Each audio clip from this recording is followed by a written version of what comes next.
Hello friends, கிரிக் ஜெனிஃபைக்கு உங்களை அழைக்கிறேன். இன்னைக்கு மேட்ச் வந்து யாருன்னு பார்த்தோம்னா ராயல் சேலஞ்சர்ஸ் பெங்களூரும் டெல்லி கேபிட்டல்ஸும் சின்னசுவாமி ஸ்டேடியம் பெங்களூருவில் விளையாட போகிறாங்க. Head to head between RCB and Delhi Capitals வந்து பார்த்தோம்னா ராயல் சேலஞ்சர்ஸ் பெங்களூரும் டெல்லி கேபிட்டல்ஸும் இது வரைக்கும் 31 மேட்ச் ஆடிருக்காங்க அகேன்ஸ்ட் ஈச் அதர் ஐபிஎல்ல. அதில் ஆர்சிபி வந்து 19 மேட்சஸ் வின் பண்ணியிருக்காங்க, டெல்லி கேபிட்டல்ஸ் 11 மேட்சஸ் வின் பண்ணியிருக்காங்க அண்ட் ஒரு மேட்ச் அபேண்டன் ஆயிருக்கு. அண்ட் சின்னசுவாமியில் வந்து head to head between Royal Challengers Bangalore and Delhi Capitals வந்து பார்த்தோம்னா ஆர்சிபியும் டெல்லி கேபிட்டல்ஸும் வந்து சின்னசுவாமியில் 12 மேட்ச் விளையாடிருக்காங்க அகேன்ஸ்ட் ஈச் அதர். அதில் வந்து ஆர்சிபி வந்து 7 மேட்ச் ஜெயிச்சிருக்காங்க, டெல்லி கேபிட்டல்ஸ் வந்து 4 மேட்ச் ஜெயிச்சிருக்காங்க அண்ட் ஒரு மேட்ச் அபேண்டன் ஆயிருக்கு. ஸோ கிளியராகவே வந்து ஓவரால் ஹெட் டு ஹெட்டும் ஆர்சிபி பக்கம் இருக்குது, சின்னசுவாமியில் ஹெட் டு ஹெட்டும் ஆர்சிபி பக்கம் இருக்குது. அண்ட் டீம் காம்பினேஷன்ஸ் வைஸ் பார்த்தோம்னா டெல்லி கேபிட்டல்ஸ் வந்து பெருசாக எதுவும் மாற்ற மாட்டாங்க. அஃப்கோர்ஸ் அவங்களுக்கு ஃபேஃப் டூப்ளசி இல்லாமல் இருந்தாங்க போன மேட்ச்சில். ஸோ இந்த மேட்ச்சில் வந்து ஃபேஃப் டூப்ளசி திரும்ப வந்துடுவார், சமீர் ரிஸ்விக்கு பதில் திரும்ப வந்துடுவார். ஸோ அந்த ஒரே ஒரு சேஞ்ச் தான் வந்து டெல்லி கேபிட்டல்ஸ் பண்ணுவாங்க.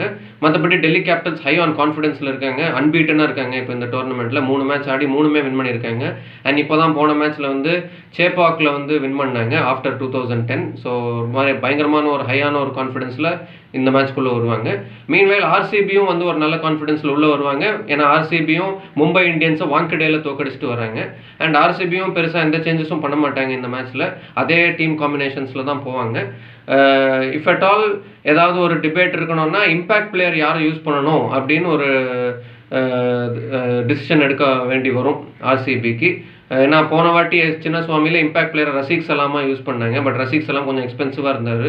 ஸோ மேபி தில்லுக்கு துட்டுன்னு சுயாஷியே இம்பாக்ட் பிளேயராக யூஸ் பண்ணுவாங்களா, இல்லை ஸ்வப்னில் சிங்கை வந்து இம்பாக்ட் பிளேயராக யூஸ் பண்ணுவாங்களா அப்படிங்கிறது தான் ஒரு பெரிய கேள்விக்குறியாக இருக்கலாம். பட் அதர்வைஸ் வந்து பார்த்தோம்னா ஆர்சிபி வேறு எந்த சேஞ்சஸும் பண்ண மாட்டாங்க அவங்களோட டீம் காம்பினேஷனில், அதே டீமில் தான் போவாங்க. அண்ட் மேட்சப்ஸ் வந்து பார்த்தோம்னா Faf du Plessis versus Krunal Pandya வந்து ஒரு மேட்சப்பாக இருக்கும்.